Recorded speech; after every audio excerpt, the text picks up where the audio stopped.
What's up, everybody, man? I'm over here with Bring the Smoke, yeah, and I'm over here eating with my dude, Dr. Jamal Bryant, man, one of my far mentors, man, to be sitting down with him, man. Y'all know I don't be like this all the time, but this guy got me through my first year of preaching. When I first met you, I said, hey, man, I don't even know if he was paying me no attention or not. I said, hey, man, I got your book, World War Me, and I'm gonna preach for your book. You like, man, go ahead, you bought it. Dude, every week I preached for about 6 months through World War Me because I would preach like, man, maybe once or twice a year, man. Then I went from preaching once or twice a year, had to preach every Sunday and have a lesson every Wednesday. I said, man, I'm gonna preach this book. When I tell you that book was handling stuff in the church and people thought I was preaching like I was mad about something. Oh, who told you that? Somebody, man, I ain't really do that. So they were snitching on themselves. Wow. Because that book was so anointed and it was hitting so many issues of people that was coming at me and I didn't even know they were coming at me. Wow. And you really couldn't say I was mad. I was just plagiarizing your book, to be honest. Have at it. Man, yes, I sir. appreciate you, man. It's a pleasure. Glad to be with you. Man, thank you, man. Man, how I feel we were talking about this earlier, man, how I feel to have left the church you started to go to New Birth, man. I used to be the principal over there. Yeah, no, it's hard to believe I've been there now 4 years, and 2 of them in the pandemic, and I've not had one day of regret from leaving Baltimore, coming to Atlanta, and I really think it was a God design, so I feel like I'm where I'm supposed to be. Man, I do too, man. It's like just to see, because I was so worried about New Birth when it was I felt like it was declining, right. Once Bishop died. But then for you to come in, I was like, man, that's the ticket there, man. Yeah, no, so, I'm grateful. From afar, man, appreciate you taking care of some of the people I worked with, some of the people I kind of had to make sure I raised money to take care of the school, man. Thank you so much, man, Thank you. for what you do, man.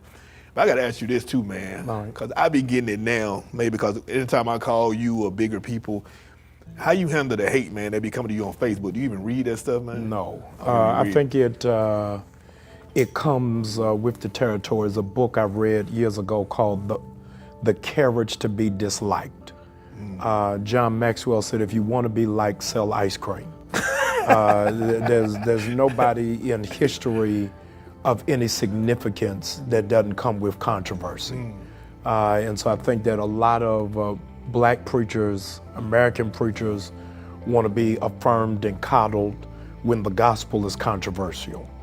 If everybody likes you, you're not doing something right. Wow. And so it's really an indicator of who it is that we are and what we're called to do. Man, I appreciate that, man. I mean, when I got here, people said, oh, you matured, you changed. And I remember you used to preach these sermons, these fiery sermons. Right. I mean, I had to because it's prophetic preaching. It's not preaching for,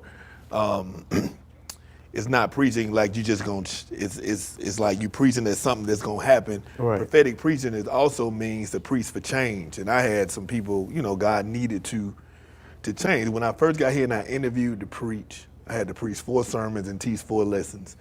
And I remember the first time I preached, I said, man, I know God, I must be getting this ready for somebody else, because the sermons I was preaching definitely wasn't a sermon for no interview, man. I was like, man, I ain't gonna get this church, because God was sending me so many words of correction, man. So I see what you're saying. You definitely gotta be bold enough. Thank you so much. You are awesome. Yeah, so anyway, man. But anyway, man, it's just a, man, like, believe me, man, you one of my mentors, don't even know it, man. I'll take it. I'm honored. Thank you. With the success that you're doing, Kennedy says success has many fathers and failures are orphans. So no, with the success that you're doing, the impact that you're making in this community, I'm glad to be connected to you. Man, appreciate you. And this called Bring the Smoke. Somebody bring the smoke right now, man, because this it's funny. I'm doing some stuff in the background here, working with some legislators and senators and some people that already been doing the cannabis, the hemp or whatever they want to call it, the legal term for it. I just call it weed. But but man, so when you said that was like the interview heard across America, and I instantly text you, said, man, thank you. Because it made me comfortable, even more comfortable, because I'm working on that behind the scenes, because it's this one man, he owns this flower shop. And I met him through some political stuff, and I said, hey man, where the cannabis at, man? Because he had too much swag. I said, man, dude, where the cannabis at? And the people I was with, one of the high legislators in the city, one of our city leaders, I don't want to say who they were, they was like mortified. Because I said, man, where the cannabis at? And he said, man, well, you got young people here. I'm like, man, that girl old, she'll be all right. So, so then he took me back to this back place and opened it up, man. It was like, I didn't even know that much room was back there. And it was just cannabis everywhere.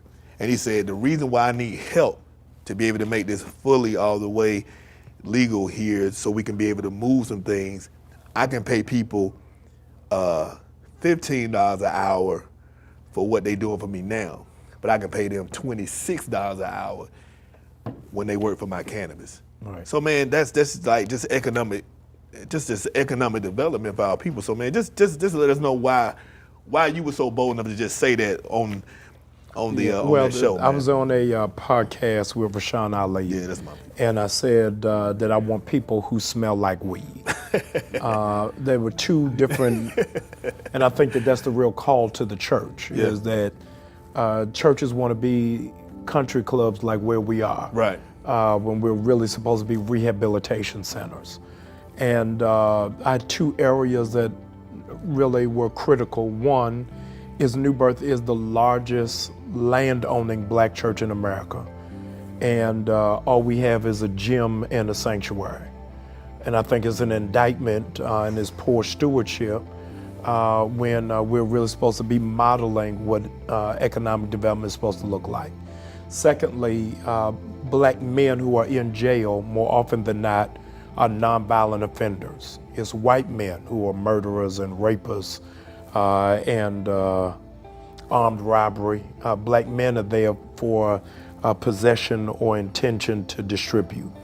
What you may not know is my uncle was Frank Lucas, the largest black drug dealer in America.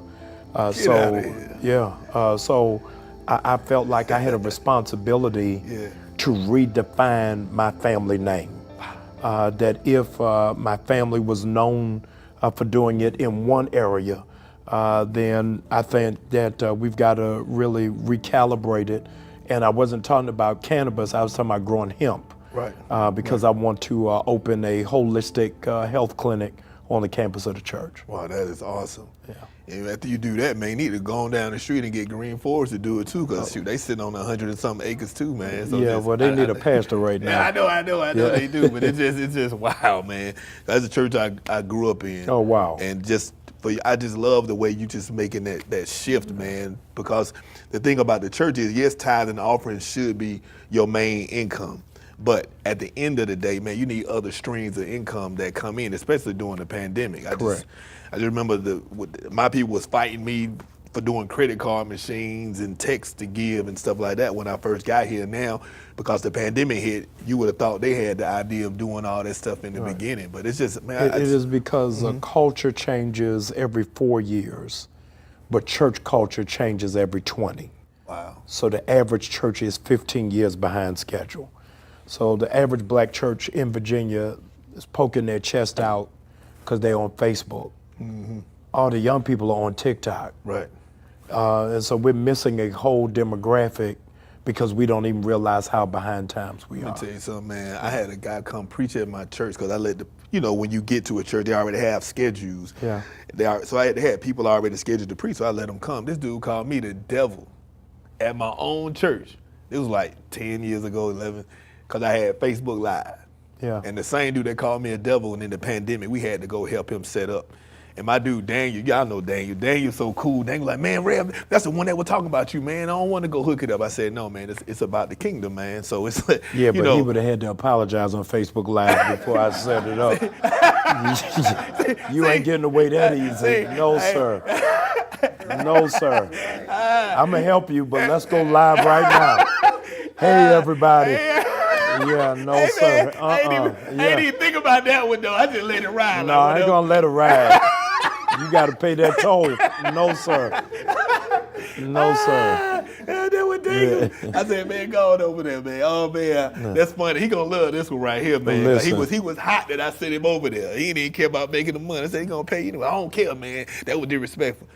All right, man. So next time we come over there, man, My mentor just told me I need to make you go on Facebook Live and apologize. Yeah. You know who you are. I ain't gonna call your name. I so call his name. if anything, Tag his church so that they all watching it. Yeah, no. No, sir. It keeps street credibility, brother. No. Keep the street cred. Yeah, no, sir. Oh my God, man.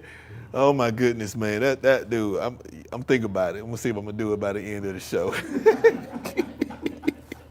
Don't let me taint you, brother. Keep your pure heart. Nah, keep clean hands. No, it ain't good all the time, man. I got a quota, man. So you know, I'm doing good right now, man. Right, You here, so I'm happy, man. So I'm good. I'm sitting over here chilling. That's great.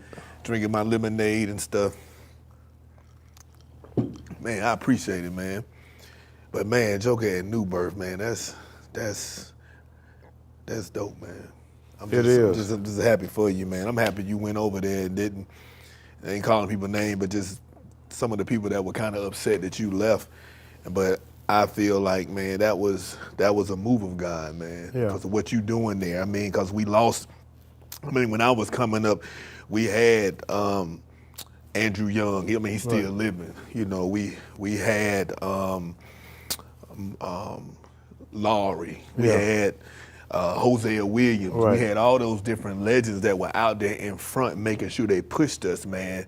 And I just see your spirit just like Al Sharpton, just like Jesse Jackson. So that's why I just appreciate you being there, because sometimes, you know, you're like, man, God, you sending me all the way over here to Virginia, man. I'm supposed to be in the A, man. That's why I came up. But the funny thing is, when you see somebody, and you're not a jealous-hearted person, when you see somebody taking care of your city, taking care of your people, and I hear people that I know that's locked up saying, hey, man, I listen to Edu, I listen to Jamal Bryant, man. I remember you talked about him, but now I'm listening to him now, man. And just to hear that and see the impact, because like you said, when you had a street cred, you begin to bring people in who not ready-made Christians. A lot of times churches just want to have the person from First Baptist, the people from New Birth, the people that's already made, but he said you're going to make you fishers of men. That means you're going to have to clean somebody. So I like that when you said, I want people coming smelling like weed, but some people just only heard the surface.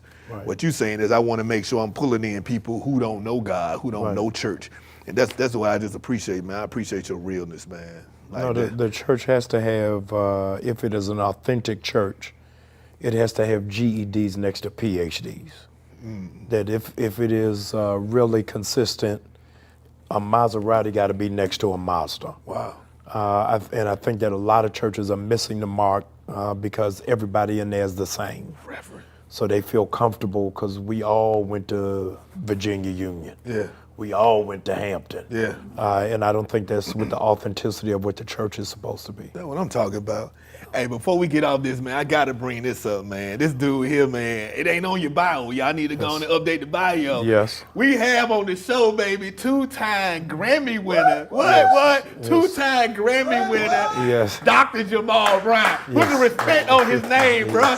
You know what I'm saying? Two-time Grammy winner. Not a dub. Not saying the dub ain't good. You know, not saying that. But Grammy just, you know, Willie D probably mad at you, man. You know, he was mad because he didn't get his Grammy. Remember that? Yes. But, man, how that feel, man? I am blown away. Dude. And for those of y'all who are watching, I do not sing. So I won a Grammy for spoken word.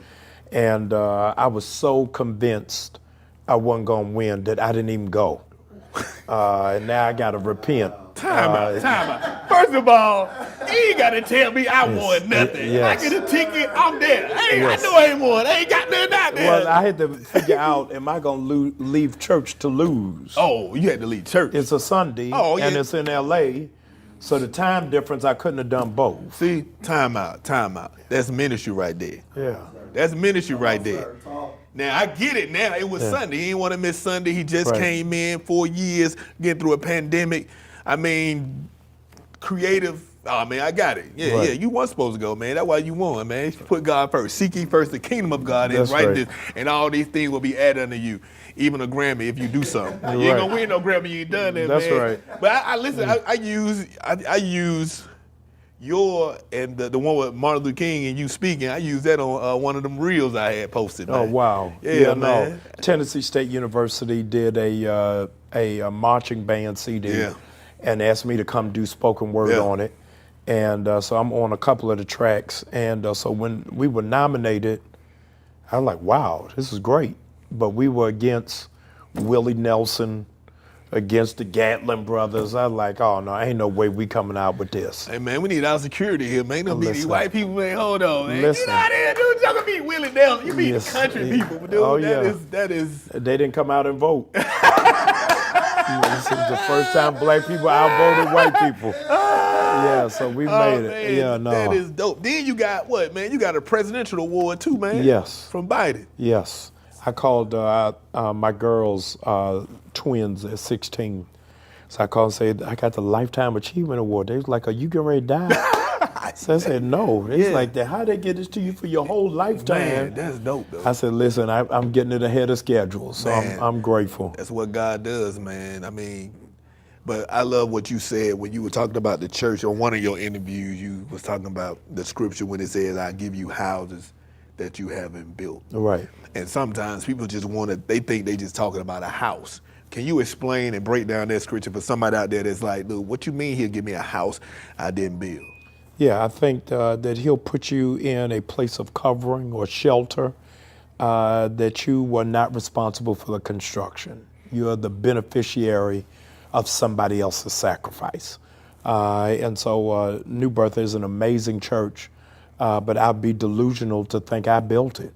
Wow. Or it's because of Jamal Bryant. The story is told about Palm Sunday when Jesus came riding in on a donkey, that the donkey after Palm Sunday went back in the barn and said to the animals, did y'all hear them cheering for me? Because he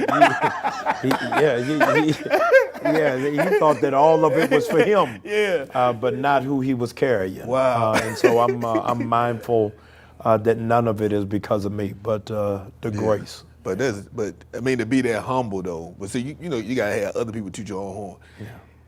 I get it. He didn't build it, but membership had began to dwindle. I'm just gonna toot his horn for him because I would be watching. People would be calling me, texting me, "Hey, you know, pray for us." Because you know, I was one of the executives there. Because I was the principal over at the school, and so I still have ties like Elder Waddell and people like that.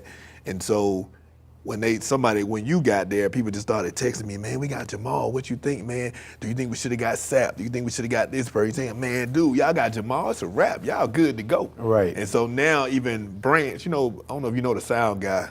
His last name Branch, man. I can't think of my dude's first name. But he does some of your sound, and he came up here not that long ago, about 3 weeks ago. He's like, man, you was right, man. That joke would be killing it, man. So Man, thank you, Branch. Yeah, man. Branch, you got job security. Yeah. Hey, man, I just need 20%, my dude. Listen. Yeah, man, but it was something else. Oh, yeah, man. People were asking me, man, because I know Atlanta's black on black on black, but the mall, man. Tell us about the mall, man. How you get that vision to do that? We opened the only completely black-owned mall in America. It's called the New Black Wall Street Market. It's 110 black-owned stores under one roof. And we did it on the anniversary of the bombing of Black Tulsa. Wall Street in Tulsa. And a gentleman, a businessman by the name of Bill Allen, financed it with no banks involved, no credit union involved, no loans involved. He did it independently. And so if you're ever in Atlanta, please don't spend all your money at Lenox and Phipps and Cumberland. Support it with black people so that we can reinvigorate our own economy. Yeah, I know you're on the east side over in Latonia. Tell them exactly where it is, man. It's gonna be on 6 Word minutes Network. from New Birth, Stonecrest, New Black Wall Street. So if you'll go Google us, New Black Wall Street Market, or on social media, you'll be able to see all that we have to offer. Man, definitely, man. This has been a absolute, man, just joy, man.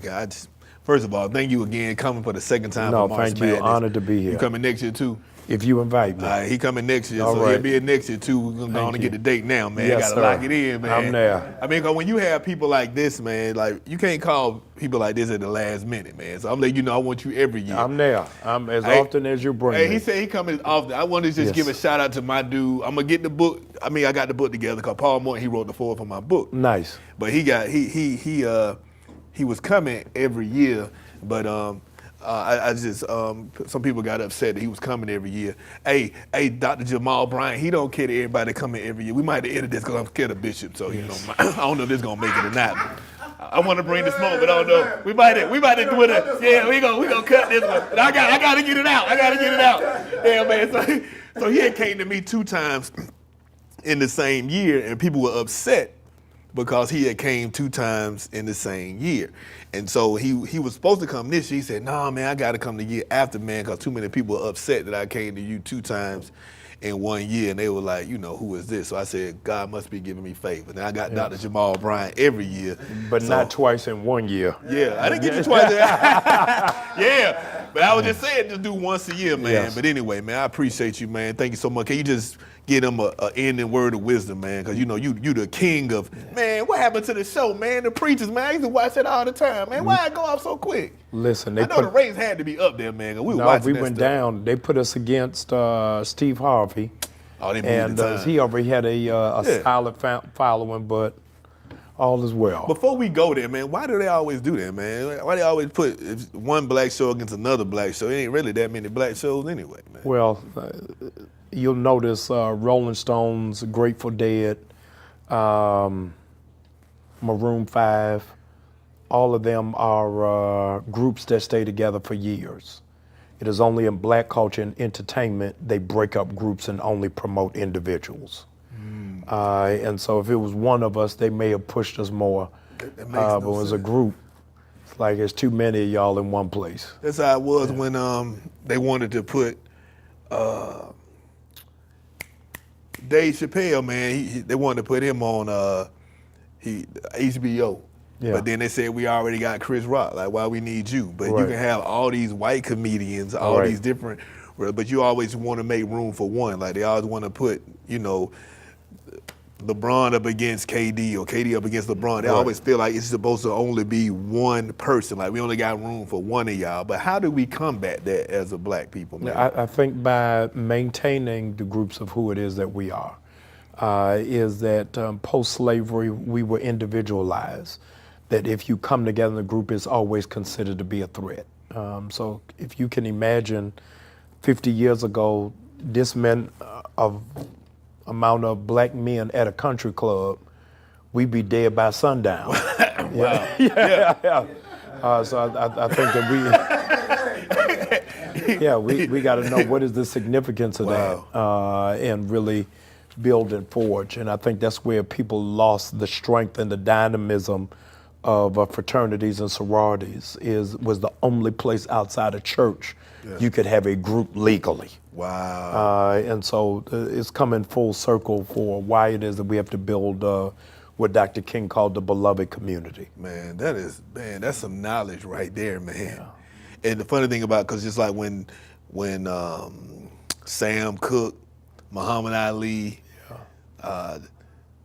Malcolm X, and what's my dude's name, man? Jim Brown met in Miami that time, and they made it such a big spectacle because you had 4 black people meeting together, and they asked them what they talk about. And Muhammad Ali was like, "Don't worry about what we talking about. You want to ask white people. They met. When we meet and talk about stuff, you act like it's a problem, but when you meet, it's not a problem." So, man, I appreciate that knowledge for the sororities and stuff as well, which, wow, that's knowledge. And I love the part about us keeping us separate. Like, we here in Virginia, you know, Lynchburg. I don't like going to Lynchburg. I mean, I'm on the board of one of the colleges down there. I hate driving down there just for the simple fact that it's Lynchburg and it's start with Lynch. Right. And you know how Willie Lynch is the one that showed them how to control the slaves, put the dark against the light, the old against the young, you know, the house against the field one, you know, and so it began to magnify our differences and act like that wasn't an asset, act like it was a liability. So yes, and he said that'll keep them in slavery, in bondage for 400 years. Right. And here we are, still light against dark, old against young. And for you to just hit that knowledge about the importance of fraternity and sororities, about how it kept us together, because that's the only time it was legal. I didn't know that at all, man. Oh yeah. So that's why he went to Duke and all that stuff. You know yeah, man. Yeah. So anyway, just end us with a word of wisdom, man, and we gonna get ready to eat. Yeah, I would say to you that Christ never calls you to be comfortable or convenient. If it does not rob you of sleep, it is not from God. It should be something that makes you so nervous that it will not work. I say all the time, if God doesn't get involved, it's going to fail. If you can be a success without his participation, it is of no significance.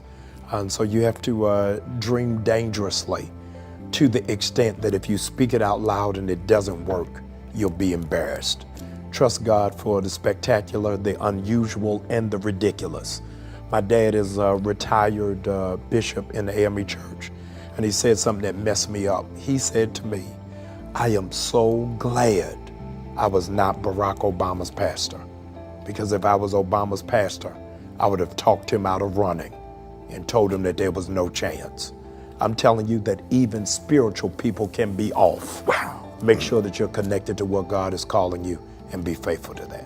Wow, man, that is dope. I don't know if it's gonna make the edit or not, but look, I went to Albany State my first year, and the reason why I transferred in 1993, I went there in 1992, I left because they had a motivational speaker there that said there would never be a black president, and he said it with conviction. And I said, Mom, I can't be here. I'm always go to a white school and get used to the world. I'm gonna be here at this black school, and he telling me there'll never be a black president. I don't want to go here.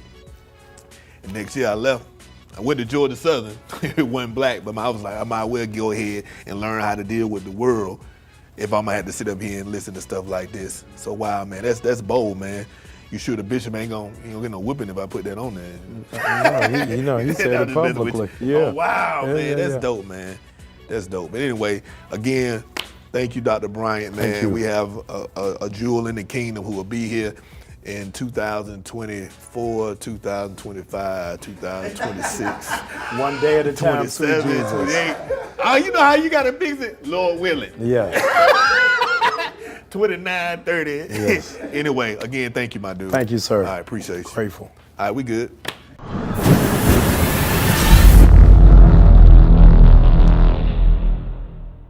Hey everybody, how you doing? This book is a book I believe everyone should buy. Not just because I wrote it, but because this book was birthed out of pain.